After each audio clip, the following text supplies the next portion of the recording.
Hey everyone, welcome to Psychonaut Sessions, your home for all things psycho. This is Daniel Moeller, and today we're going to talk about Drug Wars from Pioneer Comics. Pioneer Comics was a little company that was around only from '88 to 1990. They published titles really regarding some of those older Golden Age strips like Prince Valiant.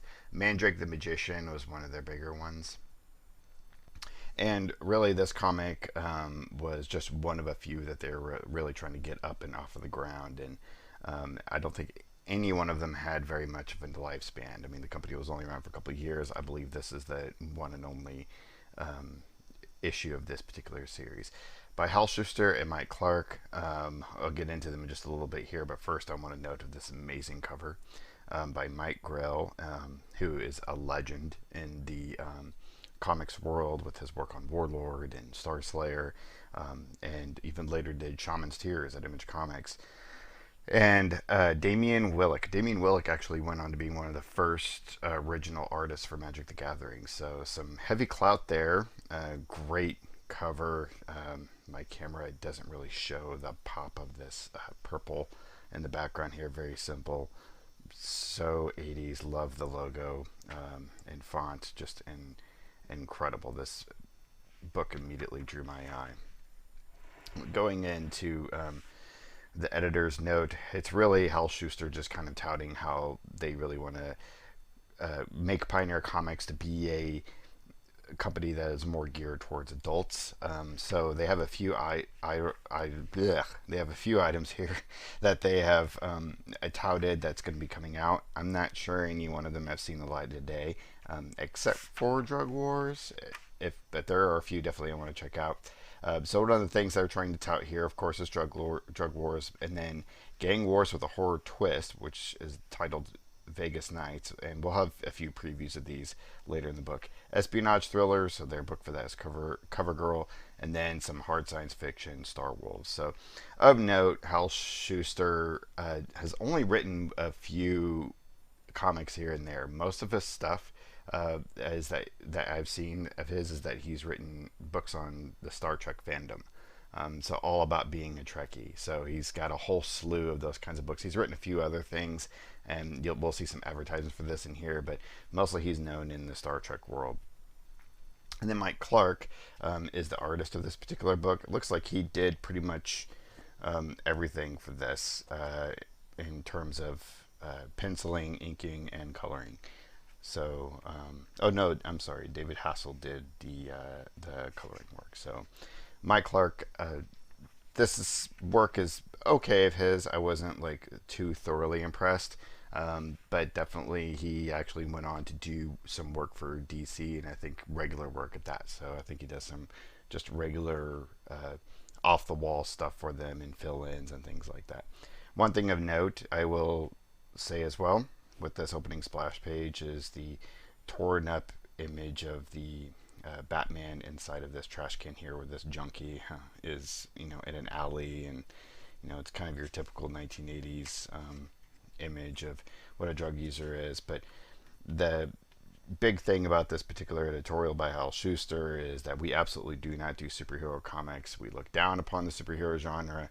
We want to make things that are more geared towards adults, so on and so forth. So a little nod to that there. Definitely they were trying to really step into that.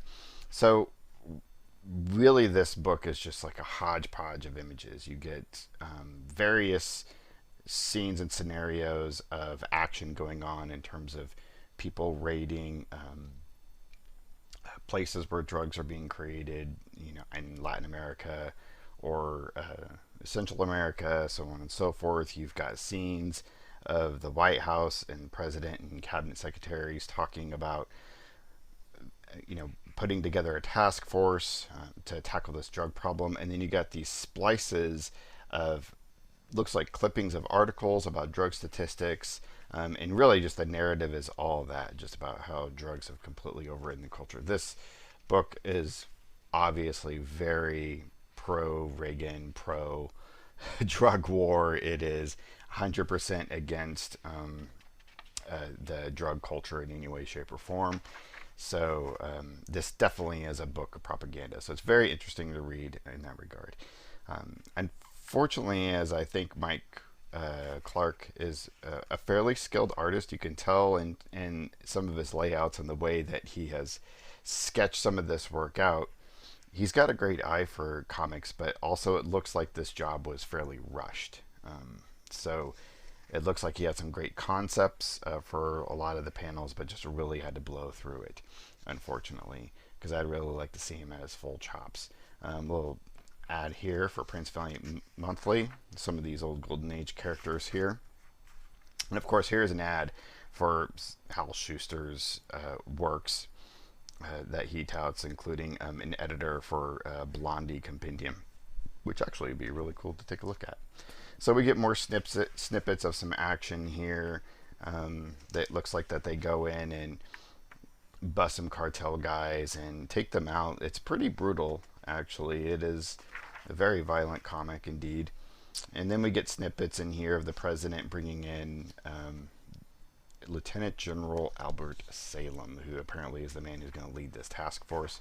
So he's got to find the right people, and that's how a lot of the rest of this is kind of broken up, is finding those people and sending them out on missions to be able to prove to the president that they can actually create this task force to fight against drug trafficking and drug creation. And essentially, well, I'll get to that in a minute. We do have an interruption here. This is the coolest part of the book, I thought. Reminds me a lot of the Punisher armories, and I think there was a few books of G.I. Joe that had this as well, where they lay out the actual tech and give some specs. I do not know who the artist for this is. I doubt it was Mike Clark, just based upon how intricate this is compared to the rest of his work, but maybe it was him. I don't know. But we got a Colt here, Dark Cord explosives, a Thunderbolt, and even a little bit regarding the stealth fighters at that time. What's interesting to note about this is, and another reason why I don't think Mike Clark was involved in creating these particular armory files, is that we do get a fighter jet scene here where these particular jets are in the action, and they do not resemble, even though they're referred to it, they do not resemble the particular. I mean, this is the stealth fighter jet. So compared to this, yeah. So unfortunately, I was actually really confused as I read this book. Everything's so chopped up, and there are some scenes that don't really seem to make sense. For instance, one character is referring to another character's past, kind of, but they don't really let you know that what that is about or what it has to do with anything. It actually took me a while to realize that he was even referencing another character's past. And then there's some other weird choices where there's a lot of grit and realism and a lot of the artwork, and then suddenly you get some very cartoonish onomatopoeia going on. It's just strange choices. That's kind of what was enjoyable about reading it. It was trying to decipher exactly what was happening. And it turns out what is going on is that the mission that these people are sent on actually started at the beginning of the book, and it's being spliced throughout the story of how they ended up being formulated together. There's no coloring, there's no panel work or anything, or even anything within the narration that helps guide you through that. So it's really confusing. Here's a preview for that science fiction book that their Pioneer Comics was wanting to do, Star Wolves, and another one called Giants, which they didn't mention in the front, but it actually looks like that it might have some anime influences. Pretty cool. I kind of like that image. So not a lot more what to say. They finish their mission, and the president gives them their backing with this hugely long monologue at the very end, and it's just more we got to fight against this drug problem, say no to drugs, da da da da, that whole thing. So a little bit of this reminded me of like Delta Force, I think. I don't know why. The old Chuck Norris movie. And this is actually a caricature portrait that Mike Clark did of himself, the penciler, the artist. So I would actually like to see more of this stuff. This really appeals to me. Unfortunately, the rest of the book was just very confusing and rushed. And I mean, look here, there's like an entire panel here that's just an empty office. I mean, it's just such, oh, unfortunately, kind of a waste of space. And here's another book that they're previewing, CoverGirl. I believe that was one of their spy items. But this is the kicker here. This is the thing that I was wanting to take a look at and see. So this is that gangs within the city, vampire gangs within the city book that they were touting at the very front, Vegas Nights. And this, we have another cover by Mike Grell and Damian Willick again, which is just astounding. It's beautiful. This cover is so perfect, airbrushed, I believe, just like the front. So just this gorgeous, vampire, classic vampire pose over the top of this city of Vegas. Just perfect. Absolutely perfect. I want this book. If anybody out there knows where I can find it and they can point me to it, definitely something I would like to get my hands on. So that's Drug Wars for Pioneer Comics. Thanks for sticking around and keep it psycho.